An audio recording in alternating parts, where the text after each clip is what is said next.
listeners to understand where did I first come into this world of spirituality. And one of the many jobs I had, and Isabella outlined a few, basically it means I can't keep a job.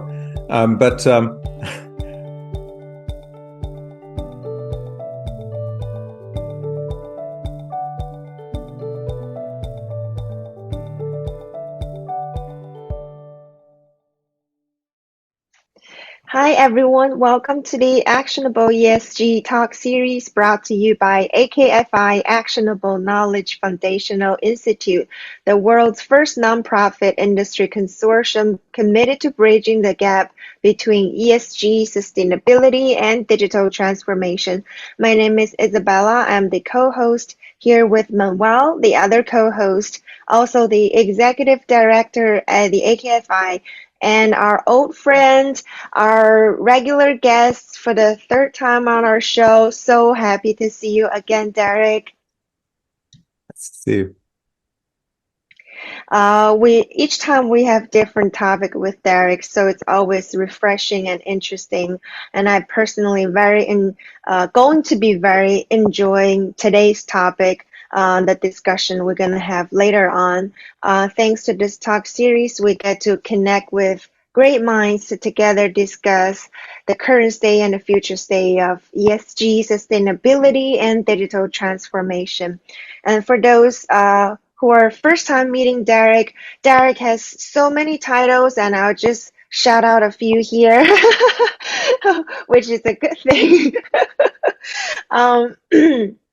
Starting with the adjunct faculty at the Institute for Spirituality and Health, Texas Medical Center, founders and former president of the Foundation for a Smoke-Free World, senior vice president of Global Health and Agriculture Policy at PepsiCo, among many, many of others titles for Derek. And so today we're going to talk about something about our mental health, about our spiritual mental world with Derek. So Derek, please tell us how do you define spirituality in the context of social well-being, sustainable future society? Well, thanks, Isabella, and wonderful to join you again. There are a range of definitions, but I think they all boil down to the attempt to explore meaning and purpose in life, and to look for a greater sense of being. It addresses the kind of questions that people often ask about: is there more to life than what I'm doing in my humdrum world? What am I missing when I think of my role in society and my role generally as a human being on this earth? And what does the future look like? And how do I stay optimistic about the future in the presence of so many negative pressures? Spirituality should not be equated with religion per se, even though there's a huge overlap, but it also includes immersion in nature and the awe that people get when they see a sunrise, or I certainly get it. It also includes some of the more contemporary practices like yoga, meditation, mindfulness, which take you out of the realm of the everyday into thinking more broadly about the future and, as I say, these bigger questions about meaning. So, I mean, Derek, yeah, sorry. I'm sorry. No, I'm sorry. Go ahead, please. I didn't mean. Yeah, I think I think it may be useful for listeners to understand where did I first come into this world of spirituality. And one of the many jobs I had, and Isabella outlined a few, basically it means I can't keep a job. But many years ago, in fact 25 years ago, my first task at the World Health Organization was when the world was realizing that the current policy of the 90s, which was called Health for All, was running out, and we were getting close to 2000, and we didn't have Health for All. And so a major consultation was set up, which I led, to look at what are the major issues missing in global health as we move beyond the year 2000. And there were a range of issues: the rapid pace of technology change, in fact, the very start of the use of telehealth services and remote learning and so on. Some of the concerns about chronic diseases, the emergence of tobacco. All of these issues were on the list. But one really interesting one came through the consultations, initially from the Middle East, where many of the governments felt that there was an increasing loss of meaning of the population that was being translated into mental health concerns, and people actually focusing more on the short term than the long term, and that has profound implications for behavior change, everything from chronic diseases, cardiovascular disease, better treatment, support for communities. And so a serious discussion was held about whether we should change the definition of health in the World Health Organization's constitution to include the word spiritual. There was a large effort which came not just from governments, but it came from a range of nonprofits, many in the health field. And they approached our team and made the case that if the definition of health moved from being health is not just the absence of disease, but a state of complete mental, physical, and social well-being, to include spiritual as well, it would galvanize a range of forces, including religion, but including a focus on nature immersion, mindfulness, yoga, a group who generally had a role to play in health, but weren't actively involved and felt they were almost dismissed. So the process went ahead, and the recommendation on changing the constitution went to the executive board in January of 1998 and was approved by consensus. The problem was that it doesn't just take the decision of an executive board. It required all the governments to come together in May that year and approve it. And by, I would say, a little bit of a sleight of hand, the senior secretariat, with I suspect support of the Chinese and American government, felt that was going a bit too far, and it never made it to the World Health Assembly.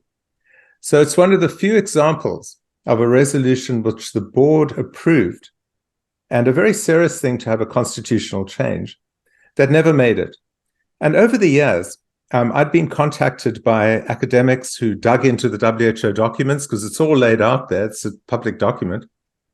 What went wrong? Why do we need it? And it really culminated in the last, I'd say for me, in the last year when I revisited this. And the reason was because I saw that there are three big forces driving the need to take a relook at addressing spiritual dimensions of health. First, coming out of the pandemic, many parts of the world have seen a worsening of mental health status profoundly, particularly the OECD and the countries of the West. Very interestingly, this hasn't been as strong an issue, concern, in many Asian countries. And that may very well be due to the structure of the family, the strong inherent spirituality in the way people live their lives, which itself tells us a lesson about what was going wrong here. So that was the first, the pandemic. But the pandemic was really the sort of the top final point of what has been going on for decades. So Anne Case and Angus Deaton at Princeton, Angus Deaton, of course, Nobel Prize winner for economics, wrote this book a few years ago called Deaths of Despair, something I'd really urge people to read, because they talk about the fact that for the first time in American history, we're seeing a decline in longevity, an increase in death rates, particularly among people without a college education, who generally live in the Midwest, the sort of Appalachian states. And the three driving causes for the increased death rates are suicide, severe alcohol use, and drug overdose. They coined this term deaths of despair as showing that there's a deeper societal issue going on. And when they tracked all the evidence, and it's a very detailed review, of course, economic issues are a huge issue. People feeling they're being neglected, they're being left out as society's moving ahead on the East and West coasts. Engagement in civil society organizations has dropped precipitously. This would be in voluntarism of all types, organized religion, the sort of YMCAs of the country, anything where you would come together as a community and engaged in common purpose issues beyond your own particular interests. Big declines.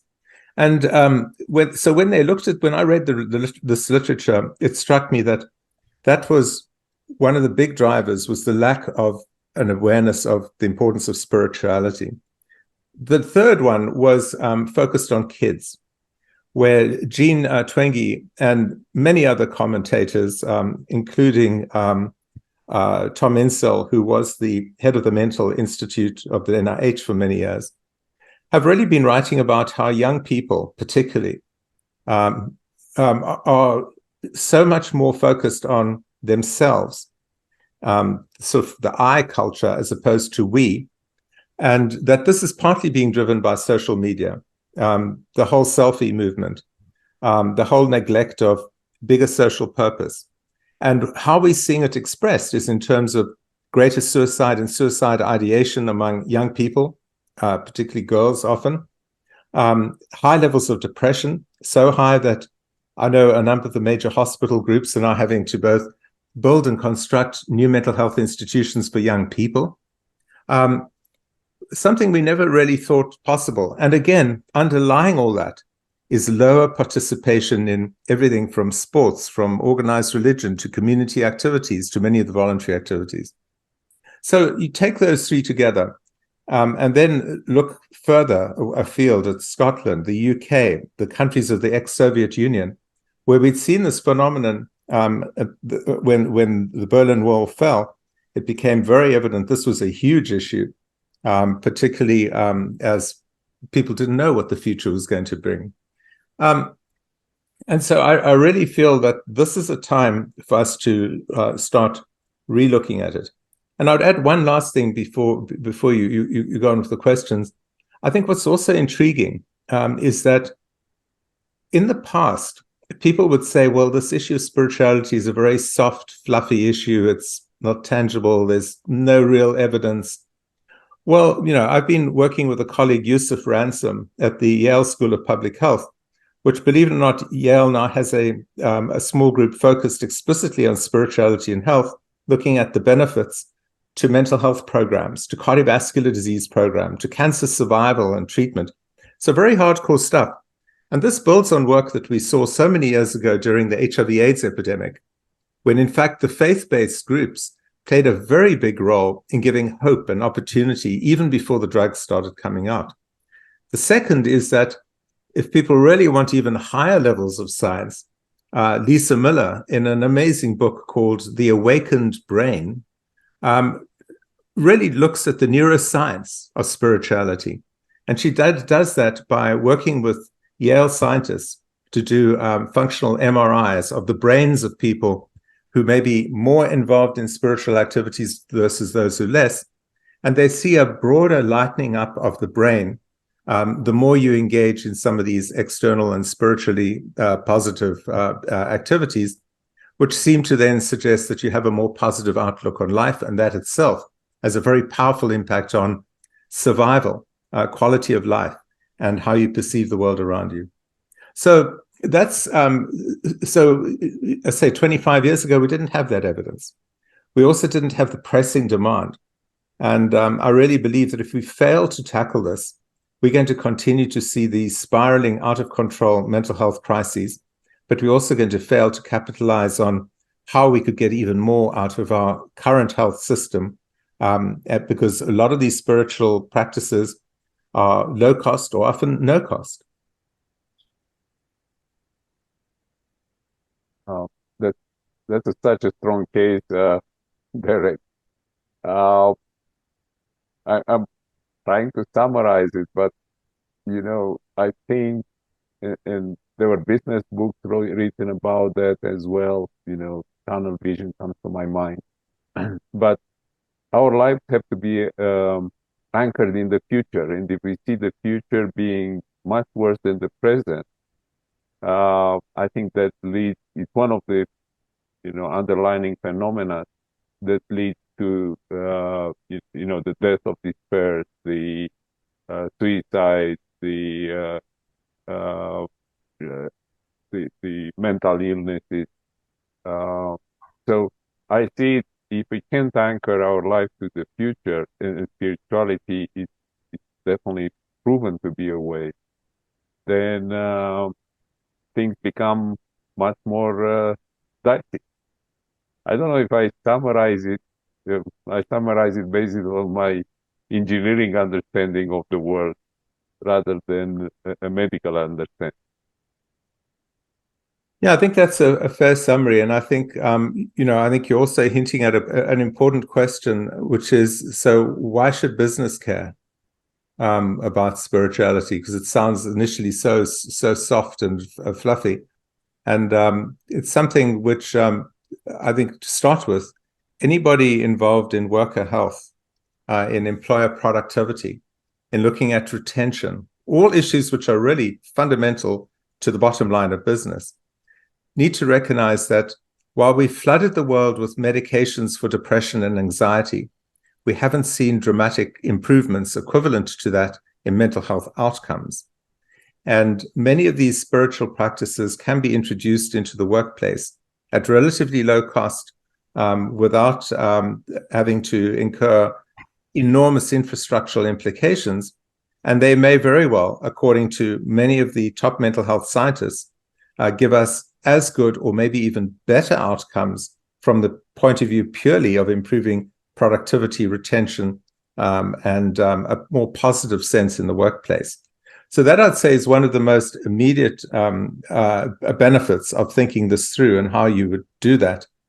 And as I said, I would keep saying we're not equating spirituality with religion, even though many of the religious leaders and many of the religious writings, certainly the ones I'm aware of, particularly from Judaism, Christianity, Islam, have for 1,000 years been talking about the fact that we are integrated human beings.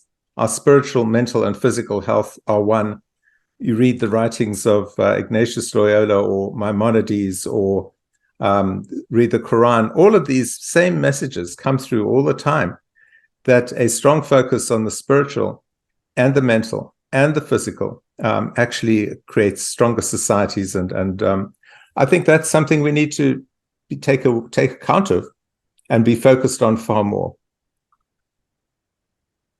Again, I think you're raising a very important point, and especially in the US, where medical insurance is still by and large private, and some companies or large companies self-insure. I think they should pay more attention to that. As you said, it's almost a zero cost, and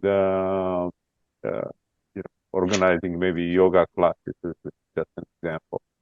Well, I can give you some practical examples. So, as I said, mental health programs do substantially better when there's a spiritual dimension. And I mentioned Lisa Miller in a book, The Awakened Brain.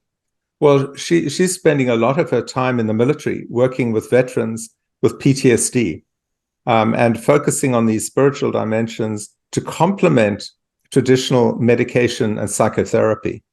And when you do that, you tend to get better outcomes.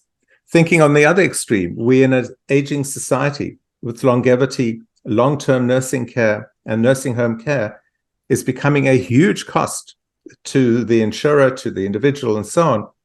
And we know that the greater you introduce the opportunity for people to think about the future, the more their hospitalization costs go down.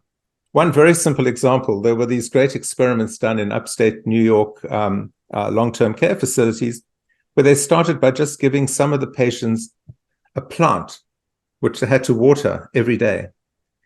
That alone reduced the medical costs because the patients then were thinking of tomorrow.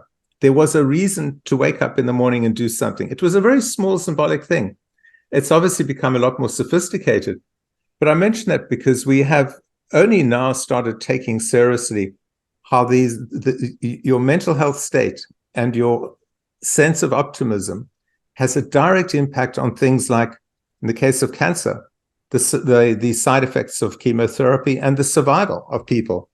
People have known this for a long time, but it's still been always regarded on the fringes. And that's why I'm so pleased to see that, say, Yale has people in the School of Public Health linked to the School of Medicine, looking at this from the point of view of improving patient care, patient outcomes. Similarly, the group I work with at Texas Medical Center, the Center for Spirituality and Health, has been doing this as well for many years. I've only just very recently started engaging with them. And the more I look around, you see that there are many centers who've been focused on this, but they've been kept on the fringe. And part of the problem in the US is that the first question people ask is, what is the remuneration mechanism? Who's going to pay? As opposed to, is this really going to have a benefit? And then we'll figure out how to pay. Well, I think it's long overdue that we do find ways for a better integration of the spiritual into the traditional medical use of drugs and therapies, because it's not a question of either or. It's a question of using a better integrated approach. You're reminding me about, a song which has talking about just another manic Monday. I think that's maybe a good summary, because that capture actually the relations between the employer and the employee, right? The company. No, and I think I'd go, so if we go outside of the workplace, I was very interested, probably about a year ago, one of the states up in the Northwest announced that they will allow doctors to prescribe access to public parks for patients, paid by the Medicaid program. Now, just think about that. So they are saying that there is enough evidence to suggest that immersion in a park, in nature, in the case of New York, I know anybody who goes for a walk in Central Park comes out feeling a lot more positive and happy about the day, and they're going to have a sense of energy. I'm lucky enough to live on the Long Island Sound. You go for a walk early in the morning at sunrise, and you see the egrets, and you're filled with a sense of awe that takes you out of the humdrum of your current day into a different realm.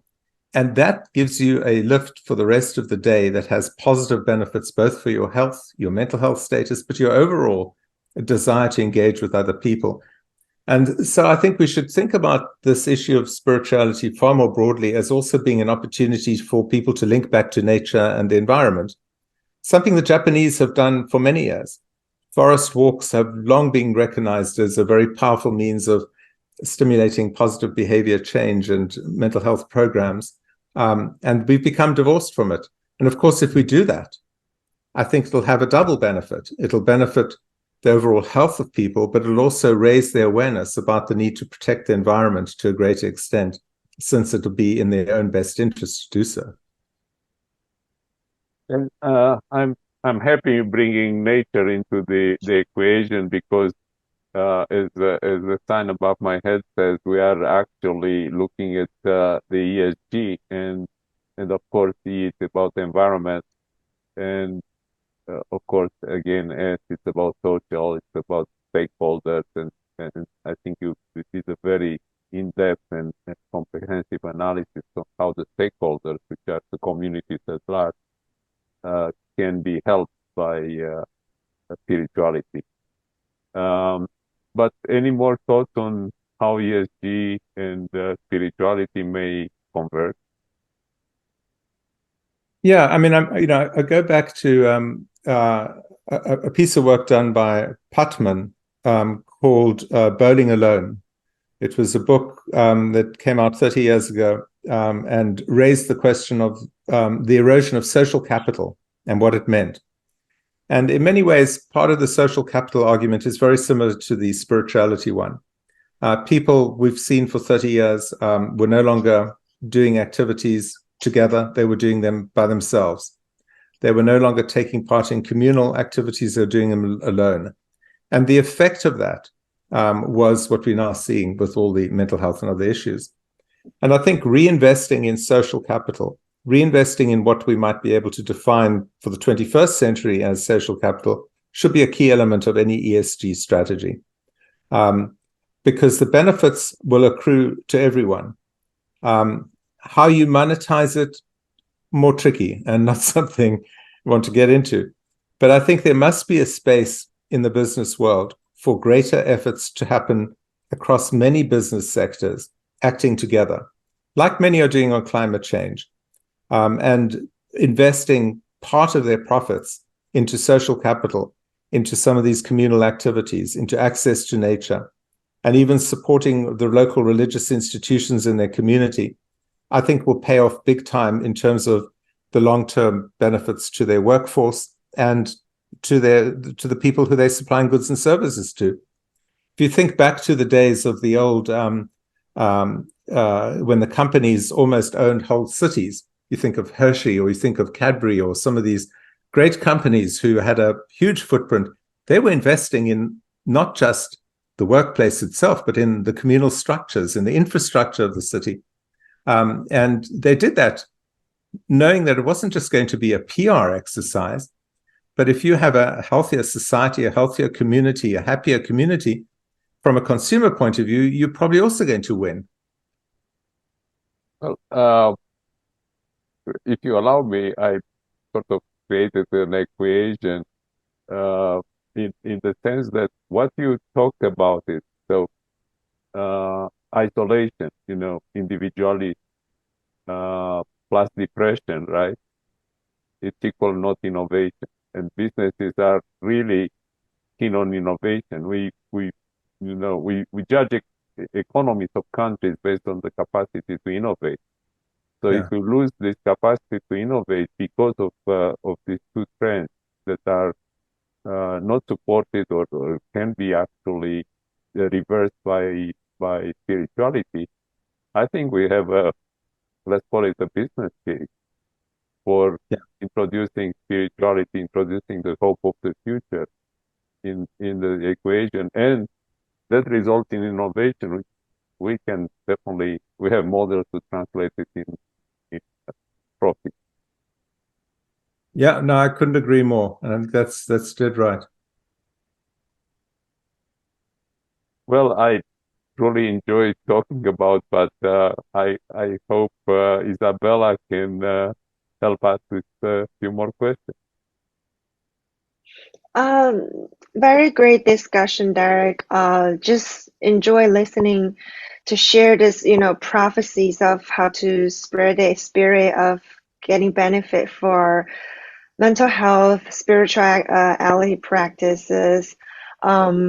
I would say we need a lot of effort in pushing this movement for various reasons, and people who are benefiting from it are benefiting from it for decades, including entrepreneurs, including people who knows how to leverage this with zero cost. Because I haven't met anyone who's healthy, but they're suffering mentally, vice versa, who's happy in their mind, but suffering physically. Why? Because mind, body, and soul is all connected. And this is an open book recipe for our well-being, for our sustainable practices. The hard part is how to do it. And I don't know how to explain scientifically, but I know why it's hard. A simple example is the measurement part. And this has been reflected in different way. Traditional Chinese medicine, as you mentioned, the Eastern world seems practicing it, and but it's not as even close as widespread as the Western medicine practices. Why? Because of the measurement and the results and the proof. And this applies to the artificial intelligence as well. It can be applied on the Western medicine science right away, but it can be used. Speaking of ESG, 90% of our efforts spending on what? Environment, because it's measurable. What about other things and the major things on our health, on our mental, on the people's quality, on our personality? All of those contribute to the ESG factors, but we have no way to measure them. And same thing with the mental health, spirituality practices. It's hard to measure. We can say, look, this is the number of growth. We did such thing, made such progress. The mainstream believe that. So how do we approach it in order to make it be acceptable for the mainstream and people to be more convincible on these kind of things, instead of just saying this is good, we can bring benefits. Look at these examples. And big corporations, do they believe this? Of course they do. Google, Apple, they even have department for their staff to do their mindful, peaceful meditation times. And many, many other experience in entrepreneurship world. I would say I haven't met a successful entrepreneur who doesn't practice meditation, spiritual. Yeah. A cliche example, Steve Jobs. He's a diligent Zen believer. He would spend most of his year just to do meditation in India. It's in his bibliography if you read about it. And maybe 10% of his time to do this world impressing innovation stuff. And he credit everything to his Zen practicing. Instead of saying, I'm just brilliant and because I have a great thing to work on, so I came up with these creative innovation ideas. So there's so many examples, evidence, and out there.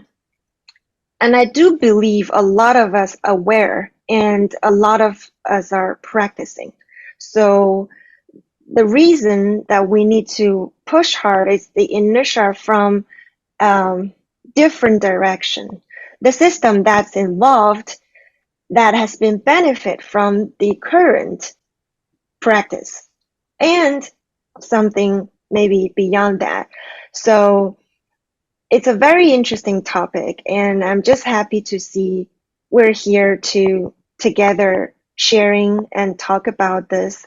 And I do believe this is a must addressing topic we need to aggressively making progress on. Yeah, no, and I think your example of Steve Jobs is really very powerful, because I think it'd be really interesting for you to think of how you might get a group of some of the leading entrepreneurs and thinkers in the world and ask them about their not spoken about spiritual lives. And I think we would find a very rich set of approaches people are taking. It may not be Zen, it may be meditation, it may be walks in the forest, it may be walks on the beach, it may be prayer, meditation, formal prayer, but it's going to be there. I think it raises then the dichotomy between the people at the top of the food chain of wealth creation, understanding and benefiting from spiritual practices, yet the masses not having access or often not being made fully aware, particularly as we're in this era of personalized social media.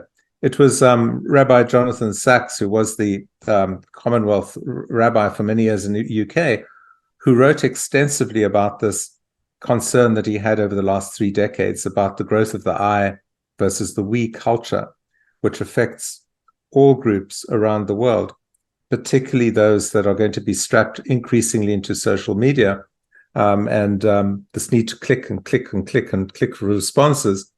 I think this is going to be a challenge of our time. I think it'll be interesting as we now have a discussion around the regulation of AI and the regulation of social media, how one can actually even think about some of the positive aspects that we could be using these social media and AI programs to build better communities, to actually build some of the requirements for a spiritual health world where you address meaning and purpose by thinking of the future and not just the immediate clicks of the present. I think the media in general creates this feel of angst, right? Media feeds on negative thinking, really. And on today's, the catastrophe that AI can create, the catastrophe that, ESG can create, the catastrophe that the world is going to be on fire tomorrow, instead of taking a positive approach, which spirituality will support, and say, look, these are serious problems. these are serious issues, but we can address them rationally with what we know with technology. We can address it with innovation. And we need spirituality. We need hope in the future being the same and better than today. If we want even to engage, and this is engagement at political level, at economic level, at the company level, at individual level. Yeah. Right. So Great. I think we succeeded to link spirituality and the economics and the politics of today, and the hope for a better future. But I'll turn back to Isabella.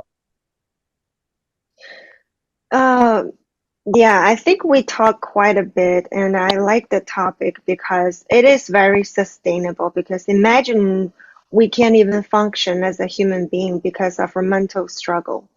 What else matters, right? The environment, your job, your innovation, nothing can work. So it is very critical. And I think a lot of time, life experience is one of the best trigger to get us start on this journey, on this spiritual. And I do agree, it's not a religious topic, and spirituality doesn't necessarily mean religion.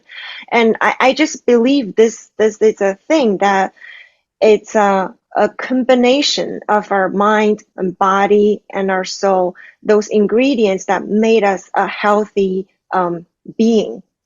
And you can take it as a religious term. You can take it as your personal development term. You can take it as your mindful spiritual term, whatever that helps you to become a complete person.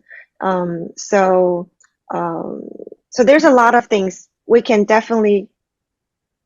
Yeah, Derek, you have something to share? Yeah, just to end off by saying, first of all, I agree with you, Isabella, and I think I can't help saying, well, it's not equated fully with religion. This is a particularly important religious period for Jews. I'm Jewish, between Rosh Hashanah and Yom Kippur, because what are we supposed to be doing? We're supposed to be reflecting on what has happened in the last few years and last year particularly, and how do we think and plan positively for the future? How do we account for the things that went wrong? How do we regain a strong sense of hope and thought for the future? And earlier this year, I was privileged to be in the city of Cordoba in Spain. And why that's relevant was that was the birthplace of one of the greatest philosophers and rabbis, Maimonides, who worked very closely with the Islamic scholars and philosophers at the time. It was a period of unity between these two great religions. And why it's important is that they both believed very strongly that they should build on what had been even earlier, the ancient works of Hippocrates and the Greek philosophers, who, of course, put physical, mental, spiritual health as an integrated way of actually building a healthy society. So I mention it because in this period of not just for Jews, but for everybody to be thinking about the future, one of the things to add in is to think what for you makes sense to strengthen your own spiritual health and your spiritual capabilities. And it may be, as I said, a walk on the beach in the early morning. It may be deep Zen and meditation practices. It may be spending time in deep prayer in an organized religion. Whatever you feel comfortable with, all of those will lift you into a greater realm of thinking about the meaning and purpose of this all that helps you then take the next steps for the next few days or years or months. Wonderful. That's the golden piece of advice at the end of this conversation, I guess. Yeah. Well, thank you. I just wanted to make one comment actually. With the help of technology, we're getting better and better understanding about how the brain functions. Yeah. And there is a lot of research being done, and starting with philosophy, starting with medical sciences, with biology, trying to figure out how the people realize consciousness. And I think, spirituality is part of consciousness. It's part of this the reason we exist and how we rationalize, how we imagine, not only rationalize our own existence and our own future. Yeah. And as you said, as Isabella says, it's one whole. We tend with sciences, with modern sciences, to take things apart and forget to put them together again. So I think it's a great conversation, and I hope we can continue uh, in the short term and engage more people if we can, maybe a roundtable format, bringing people that look at the different aspects. And definitely we should acknowledge and realize the world is based on economics. If we cannot explain, at least in business terms, the benefit, it's difficult for politicians, different for companies to act, it's different for them to justify. Everybody has to go to the CFO office and say, I do this because of that, and this is how it's going to be better for the company, which is measuring profitability. And we have to remember that sustainability is also about profit. It's not only about the nature, right, and the people. Yeah. Great. Thank you, Derek. Thank you. Another Thank you. fantastic conversation. And thank you all to our audience for tuning in. Make sure to join us every week for a new episode of AKFI's Actionable ESG Talk series, where you can gain new perspective on how to mitigate risk and create value by integrating ESG and digital transformation. Until next week, goodbye for now. Bye, Derek, Manuel. Bye. Thank you. Bye. Thank you.